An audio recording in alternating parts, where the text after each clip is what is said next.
Happy Monday, everyone. We're back for another episode of the Lions Grid. We are your hosts, Kevin Marheine and Joseph Wilmot. I hit it right. Over on that side. I hit it right. Coming to you live today, recapping yesterday's win for the Lions against the Chargers. Joe, shouldn't come as a surprise for either you and I because, not to toot our own horns, but we did take them and pick them to win the game. Had a good feeling about it. Obviously, 13-10, pretty close game. The Lions did come from behind in the fourth quarter there to win it, or they came back late in the game to win it. Definitely some good things that happened in the game, some not so good things. What was just your initial gut reaction, Joe, to yesterday's victory? Well, I thought that the Detroit Lions played a competitive football game. They weren't perfect on offense, and on defense, they played much better than they played against the Cardinals. Keenan Allen was able to get open a few times against Darius Slay, but we saw at the end of the game, Slay got the best of that situation and came up with the interception. What I really liked from Stafford was that he was able to sling the ball down the field. And even on his two interceptions, he threw the ball 30, 40 plus yards down the field. So even when it was a turnover, it was essentially the same as a punt. I really liked him opening up the field and spreading the ball out. I think there was a stat that 13 of his completions went to 7 different receivers in the first half. We didn't see that much from Hawkinson. As far as, 100 yards, 5 receptions, and a touchdown. But I think he still had a fairly effective game. And Kenny Golladay, that's 2 straight weeks with a touchdown. Just overall, I think they did a good job containing Phillip Rivers. They didn't get too much pressure on him. But they also didn't allow either Phillip Rivers or Eckler to make too many big plays. There was 2 touchdowns in the third quarter that were called back against the Chargers due to penalties. I think one was holding and another one. But there was just good favor and fortune that went the Lions' way later in the game as compared to earlier on. There was one scenario where there was like a minute and some time left in the second quarter. Mm-hmm. And I felt like that was bad clock management where they didn't they ran the ball. Then they moved into the hurry up and they missed on 2 incompletions, giving the ball back to the Chargers for a minute 30 left on the clock. And then they went down and kicked a field goal. So if you're going to run the running play, you don't feel like you have to go to the hurry up right after that because you still got all 3 timeouts. Come up with a legitimate play and try to score some points before the end of the half because you end up being the last team to score in the first half. Then you get the ball back. It's like, 100% of possession for 2 straight possessions. It's definitely something I like to game plan and strategize around in Madden is that, I always want to be the last team to score in the second quarter. I always want to kick off the ball first. And in the second half, therefore, if I'm down, I can always get the ball and go down the field and take the lead. So that's just my philosophy. And I feel like if the Lions, adopt that and they do better at clock management and they always kick off the ball, they'll be in a lot more games. Yeah, and you certainly mentioned, I think Lions fans are typically used to the luck going against them. We did have some miscues in the game as well, so did the Chargers, but it was certainly interesting to see that, the Lions did come out a little bit on that lucky side of things. There was the fumble on the 1-yard line that stopped a touchdown from happening for the Chargers. Jamal Agnew fumbled the ball again, but it was wiped out by offsetting penalties on special teams, and Phillip Rivers threw that fourth quarter final minute interception to Slay. The Chargers, for some reason, with an injured kicker, decided not to sign a kicker and decided to have their punter try and kick field goals, and he missed 2 of them. And then, of course, there were 2 would have been touchdowns that were negated by penalties for the Chargers through the course of the game, too. So certainly that helped the Lions in this outcome. But again, the Lions also had 2 turnovers. They had a number of penalties go against them. So both teams had a series of errors. It was refreshing on Sunday that usually in that situation, the Lions are the team that fails to take advantage of their opponent's mistakes and lets their mistakes sort of keep them out of the game. It was refreshing to see in this case the Lions were able to capitalize on those mistakes, and it was really their opponents who weren't able to overcome their miscues. So it was sort of a little bit of a switch there from what we normally see out of the Lions, and definitely I think an encouraging thing moving forward. Really, what I would like to see out of the team moving forward is a combo of what we've seen in the first 2 weeks, right? The first game against the Cardinals, they came out quarters 1 through 3, and they really took it to the Cardinals. They came out there really aggressive and looked like a team in control. And then, of course, in the fourth quarter, they sort of fell apart. In game 2 this week, they were down all throughout the first half. They sort of stuck in the game. And then they ended up coming back in the second half and really showing that they're a team that can play, from play all the way until that final whistle. So if they can combine how they started last week's game against the Cardinals with the ability, like they did in this game against the Chargers, to play up until that final whistle, they certainly can. I think it'll be very helpful for them because with that type of effort, much more likely to get more wins. Yeah, what we saw was a fall apart in week 1 in the fourth quarter, and what we saw was, making plays in the fourth quarter in week 2. I was watching, Sunday football all day, and one common theme was the missing of field goals. Prater missed an extra point, and Adam Vinatieri missed a couple field goals, and we saw a just missed field goals. There was one in the Bears game, the Bears and Broncos game, and then they recalled it, and then they were able to go back and go for 2 on a penalty and get the 2-point conversion. But if kicking's starting to be shaky, you might see these teams start to go for it more in 30-yard plus territory. But one thing about the Lions that I really liked was that, even though they didn't play a perfect game and they didn't put up a lot of points and they gave up big, run yards, pass yards, they played a complete football game. And that's something that no matter the way the game is going, like every Sunday is not going to be a 13-10 or a 27-27. It's going to be an aspect of what the two teams are like when they clash. This week coming up, what do they have? Philly? They have Philly, yep.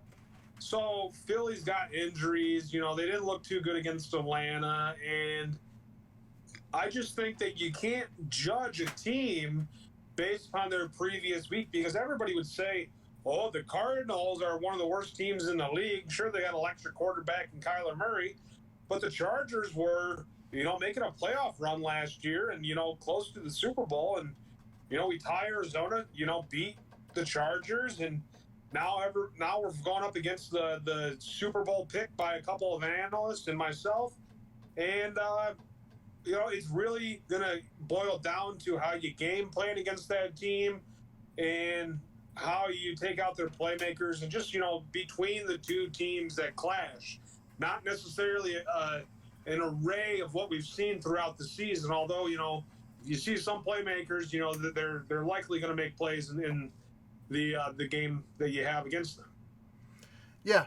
I mean, looking at what we saw out of the Eagles, they're certainly a team that's also banged up, and the Lions have been rather fortunate.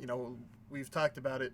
Even though they're not 2-0, like I feel they should be, because on paper they certainly should have beat the Cardinals, and for 3/4 of that game they were beating the Cardinals. Being 1-0-1 still has them in a great spot here early in the season. I definitely, coming into the season, the Eagles was very much so. You looked at the schedule and you said, okay, week 3 against Philly, at Philly, certainly a loss. It's still going to be a very tough bill to go into Philly and beat the Eagles because they are a very talented team. But certainly it is favorable in the sense that they are dealing with quite a few injuries, and their secondary isn't very good. Yesterday against the Falcons, they weren't able to sack Matt Ryan, and Matt Ryan's offensive line, they already lost their first round pick Lindstrom to IR, so their offensive line is already beat up. They lost another offensive lineman in that game. They have Brandon Graham and Fletcher Cox and still were unable to get a sack in that game. So that bodes well for the Lions because surprisingly this week, Matt Stafford didn't get sacked. You had Joey Bosa, Melvin Ingram, two guys who can really get after the quarterback, and with Taylor Decker being out, we talked about it in the pregame. Certainly a concern, that left tackle spot with those two guys rushing Stafford, and they were able to keep him clean in the pocket, give him time to find those throws, and it was successful. So, which was kind of surprising. I'm still all about that, seeing about Trent Williams. I would still make that inquiry if I was the Lions, but I got to give it to the Lions offensive line. They were able to keep Stafford upright, and it paid off. Giving him time to throw the ball is going to make all the difference.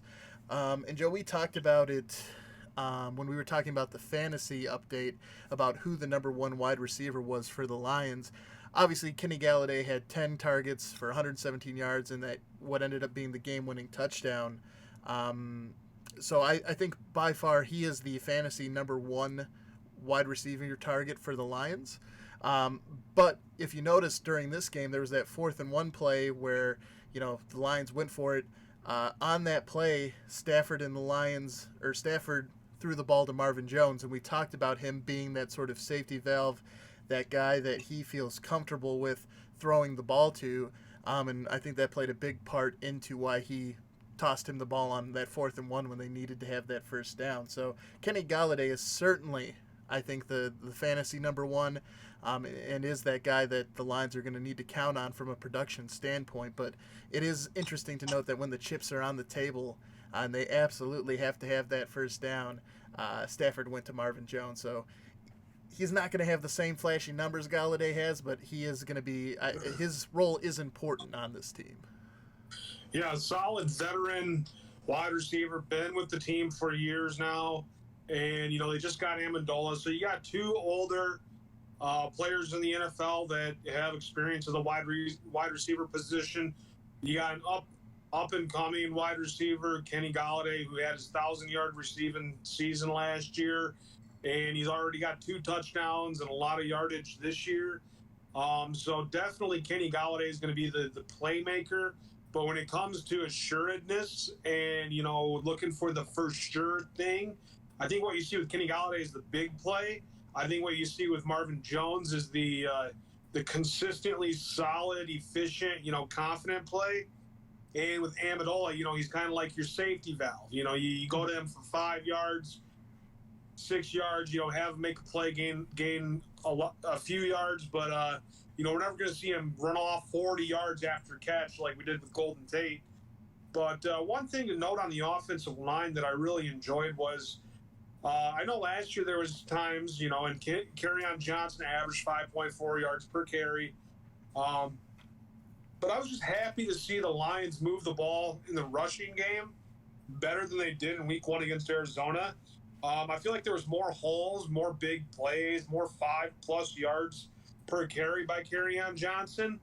That's something I was happy to see with the offensive line producing. And it gives me confidence to know that they can run the ball and they can pass the ball. And now they can play effective defense. We already, surfaced as a team against ESPN that's not going to go 0-11 to start the season. Mm-hmm. So already their analysis is off. So that's good to, change some of the haters out there and, show, hey, Detroit's still undefeated. Granted, we have a tie, but we don't have a loss. We're second in the division. Mm-hmm. Bears are 1-1. Vikings are 1-1. Green Bay's 2-0. And now the Lions are 1-0-1. They're number 2 in the division. Well, I think it highlights sort of what we've touched on here, Joe, and it's kind of why we have that Kings of the North segment moving forward is that what's going to be really important is how the Lions play against these division opponents. Obviously, each team, you look around, you're going to be playing 6 times, against your opponents. So your record against them is going to be really important. Of course, the Packers getting that win against the Vikings puts them to 2-0, so they've already won their first 2 NFC North games. Definitely puts them at an advantage here. But yeah, with starting out the season 1-0-1, on pace to break that Vegas over/under, which is 6.5 wins. Certainly not the 0-11 start ESPN had us projected at. Room here to come out and surprise. And like I said, it's not out of the question going to Philly and winning this upcoming week. Philly's got a lot of injuries. Their secondary isn't very good. I think the Packers are sort of lucky in the fact that they get to start out the season against 2 NFC North opponents. It's really set them up, especially since they got the 2 wins, in a good place. But I think it is impressive what the Lions have done here. Obviously, would prefer the 2-0 to the 1-0-1, but certainly a chance here to get another win. And certainly the Eagles, I projected the Lions to finish 8-8. You had them at 6-10. I don't think either of us had one of those wins being the Eagles. So the fact that moving into Week 3, there is an opportunity for them to get this win, could. That's big. It's big. I think we both wrote that off as an easy win for the Eagles. It'll be interesting to see what the Lions can do. One of the things that didn't go so well for the Lions this week was special teams. You already talked about Prater missing the extra point and the field goal, and unfortunately for me, that was my fantasy football kicker. So I got the brunt of that, which was rough coming off that Michigan State game in which field goal kicking was a problem. It was not a good week for field goal kickers for me. But that being said, that wasn't necessarily one of the more, Prater kind of has one game where he has kind of a dud game, but then he sort of rebounds and he's usually pretty reliable. The thing that has me more concerned is Jamal Agnew returning punts. So this was his second game with a fumble. Luckily, this one was canceled out by penalties. But, I don't blame the Lions after preseason for going with Jamal Agnew. It was just 2 seasons ago he made it to the Pro Bowl as a returner. But it seems like they might, maybe they give him a shot here in Week 3. They did bench him after he fumbled against the Chargers. But, Joe, what are your thoughts there? Do you think it's time for them to move on from Agnew, maybe consider somebody else? He's an all-pro, but it doesn't seem to be going real well so far early in the season for him. Yeah, respect is due to him for being a return man that made it to the Pro Bowl. But I don't think that, this year is a year to just keep him around because of his reputation. We've seen bad decisions in all of the punt returns by him. He doesn't call for a fair catch when the defense and the return and the rushers from offense make it down there.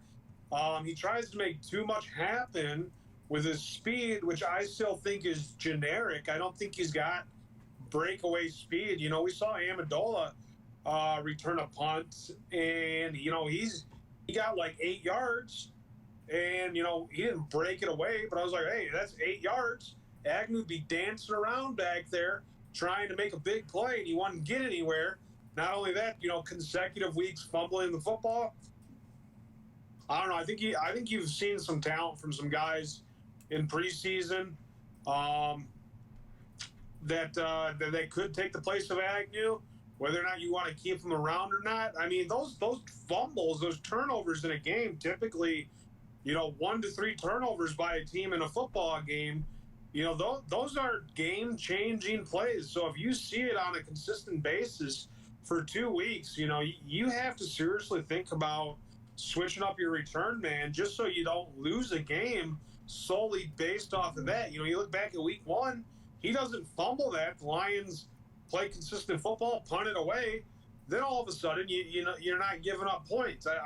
They gave up 3 points, but still they could have ended up winning the game 27-24 if if concrete logic came into factor, but we know that's not the case in football. Every play changes the next play, and so on and so forth. But Mhm.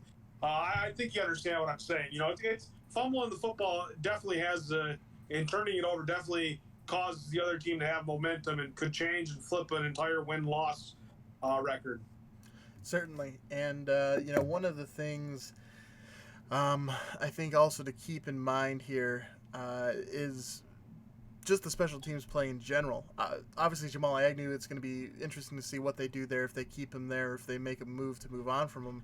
But John Bonamego, the special teams coach who was with Central last year as their head coach, Yeah, maybe that's why they're having problems because he went 1-11, and now he's with special teams in Detroit. I saw him talking about special teams yesterday during the game, and I'm like, well, maybe it's that Bonamago guy. What's he doing? Why would you hire somebody who's got a track record of not being very good in some situations?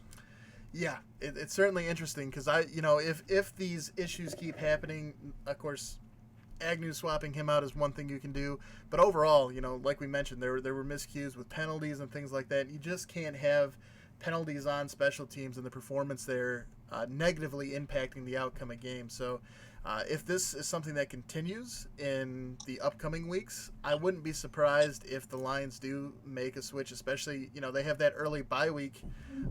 It would be interesting to see if they keep having problems on special teams if they don't make a change. Not only clearly they might take action more quickly with Agnew, but they might make a coaching change as well if it continues to be a consistent problem moving forward. And Jeff, to your point, I can see it there in the comments about. Let's get your take on it here too, Joe. Do you? His question is, how do you feel about Melvin Gordon sitting out? Is he making the right call by not playing? I'll give you my take here real quick, and I would say no. I don't think he is. It's not because I think it's running backs are kind of a very unique position at the moment where they're being undervalued in terms of their contracts compared to other positions, especially considering the impact they do have for teams. A lot of people do like to take this running back by committee approach, but for many teams like the Steelers with Le'Veon Bell, the Chargers with Melvin Gordon, even in cases where you have another back like Austin Eckler who can come in and be that change of pace guy who can catch the ball out of the backfield, Melvin Gordon is still the guy you're going to hand the ball off to, 20, 25 times in a game that's going to get over 100 yards on the ground and maybe multiple touchdowns. I think there's certainly, and because of the relatively short career you have at your prime as a running back, I don't fault him for wanting the money. The reason why I don't think he's making the right move is because unlike Le'Veon Bell, where he held out the season, where that was like the last season the Steelers could do anything to him. They couldn't tag him a third time. Once he held out, he was free of the Steelers and could go sign with somebody else. Melvin Gordon isn't going to be free to sign with somebody else, even if he sits out this season. It's just going to, the Chargers are still going to have the rights to him. So I don't think anyone's going to trade for him because nobody traded for Le'Veon Bell. And I think arguably Le'Veon Bell is more, he's better than Melvin Gordon. So if nobody would go for after Le'Veon Bell, I don't think anyone's going to go for Melvin Gordon. So he's going to be stuck with the Chargers, and because of that, I think it doesn't make as much sense for him to hold out like Le'Veon did. What are your thoughts, Joe? Yeah, one of the broadcasters yesterday mentioned that it's your team. It's a football season. How many football seasons do you get to play in the National Football League? Shouldn't you want to help out your teammates? And not only that, I think what we're seeing, at least as far as my perspective. Oh, Joe's breaking up there just a little bit. See if we can get him back here.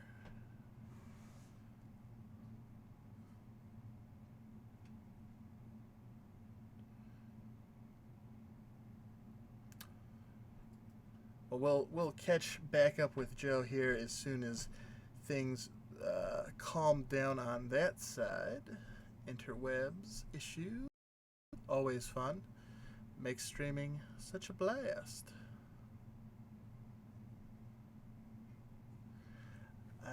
But yeah, I think everything in general is just kind of frozen at the moment. Maybe yes, no, yes, no. Oh,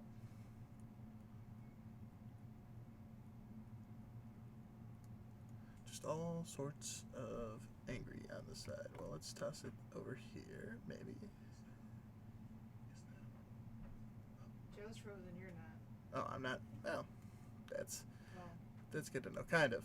I think it's just issues really across the board at the moment. So what we'll go ahead and do is, I think we touched on most of our points in today's episode. So if you did enjoy the show, please do help the channel grow. Usually we